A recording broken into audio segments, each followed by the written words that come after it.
Informed, Immigrants and Allies Talk the 2020 Election. My name is Emily. Today we're joined by former political data analyst James Butler. James has worked with Obama's reelection campaign, Hillary's presidential campaign, and Jeanne Shaheen's Senate campaign in New Hampshire. Thank you so much for speaking with me today, James. Thank you, Emily. If you could you start by just telling our viewers what your experience or your role was with working with these campaigns? Yes, on these campaigns that I was on, I did data and analytics for the campaign that was on the ground in the state here in New Hampshire.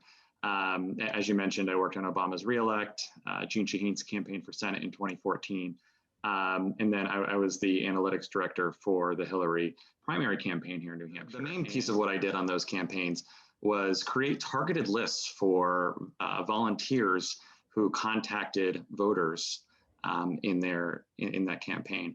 I also worked to develop targeting for advertising, and then I also basically just reported on all of the work that was being done by our volunteers and by our organizers throughout the state on the campaign. So you just mentioned about contact lists. I personally have never been contacted by a Republic campaign, but I'm wondering how do you help and how do you create those lists? Who do volunteers know who to call? And so it basically all starts with the secretaries of state in states. They're the ones, for the most part, in many states who have the information about all registered voters. This is public information, and the campaigns are provided the information. Anybody can actually request lists of registered voters.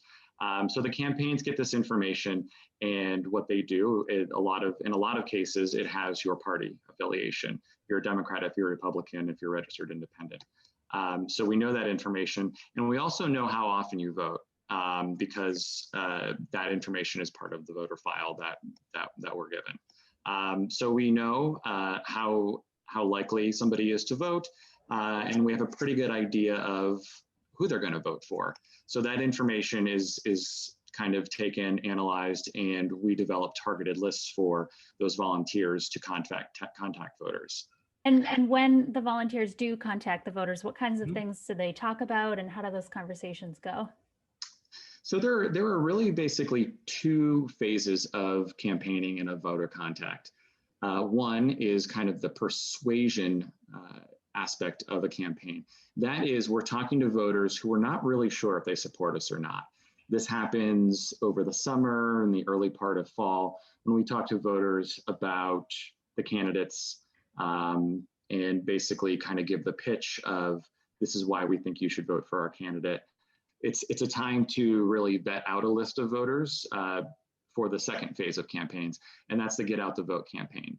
During Get Out the Vote, those lists are really just targeted toward voters who we know are going to support us. And in a lot of cases, we know they're going to support us if they vote. So we really work to get them to vote for us based on what we know about them. So for example, the people who we're talking to in 2020 are voters who may have voted for Hillary in 2016, but they might not have showed up to vote in 2018. Something that you and I had talked about in a previous conversation was if and how these conversations influence polling or even ads that we receive on social media. There are kind of two sets of polling. One polling are the polls that everyone sees on television or in the newspaper. And they're done by the big polling companies or the universities. And then there's another set of polling, and that's kind of the internal polling that the campaigns do, and that the analytics portions of the campaigns take on. And those sets of internal polling actually do inform what we know or what we think about the possible electorate. So that actually gets baked into both sides, Republicans and Democrats, have these things called support scores, and they're largely based on this polling, demographics that we know about voters, as well as information that you've given to a campaign.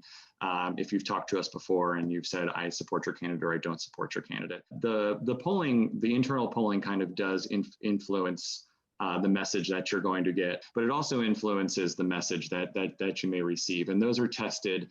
In terms of message testing that campaigns do as well.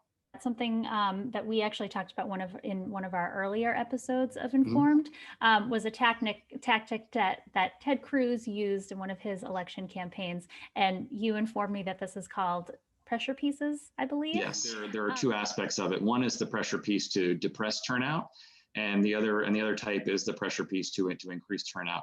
And I'll tell you what I know about Democratic campaigns. The pressure pieces that they send are pieces that may say, all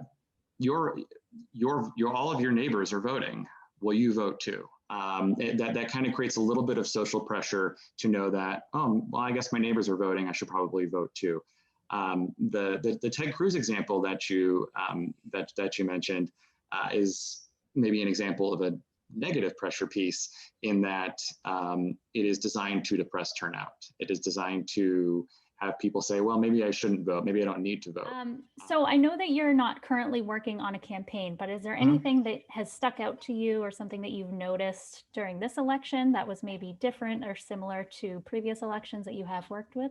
One thing that surprised, that actually surprised a lot of folks was how much the Republican side caught up in terms of data and campaigns in 2016. The Obama campaign in 2008 really revolutionized the way that data are used in campaigns through their scoring of voters and their method of contacting them. And Republicans were playing catch up for a really, really long time. And they seemed to, frankly, catch up in 2016 with the analytics that they use on campaigns. And right now, I think it's a pretty even playing field.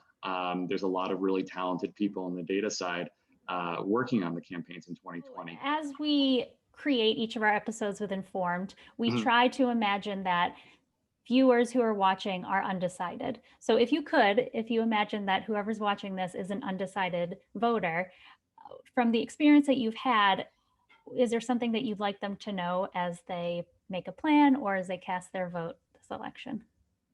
Yeah, I'd love to meet an undecided voter right now. But no, I mean, for undecided voters, there is so much information available for people. And I would really say, take advantage of potentially being contacted by a campaign. And ask that volunteer why they're volunteering, why they care about that candidate, either side, so much that they're volunteering. And a lot of them have personal stories about why they're supporting a specific candidate. That could really give you a lot of information about, why you may or may not want to end up supporting them. But there are also a lot of websites out there, a lot of nonpartisan websites that you can go to, like PolitiFact, that answers questions that people might have, or fact checks both sides about statements that they've made, or checks information about their portfolio or about their plan. But I do have one more piece of information, and it's not necessarily for undecided voters. And this goes for every election that follows this one. If you are decided, vote early. That's my biggest piece of advice. Voting early, not just as a benefit to you to make sure you actually vote, but the benefit actually truly is campaigns know when you've cast your early vote or you turned in your absentee ballot. And the best part is they'll stop calling you. They'll stop knocking on your door. They'll stop sending you piles of mail if they know that you voted. So, we're a couple of days left until the election now. But, for all future elections, I would definitely recommend everyone vote early. Well, thank you so much for taking the time to speak with me and informing our viewers on the data behind political campaigns.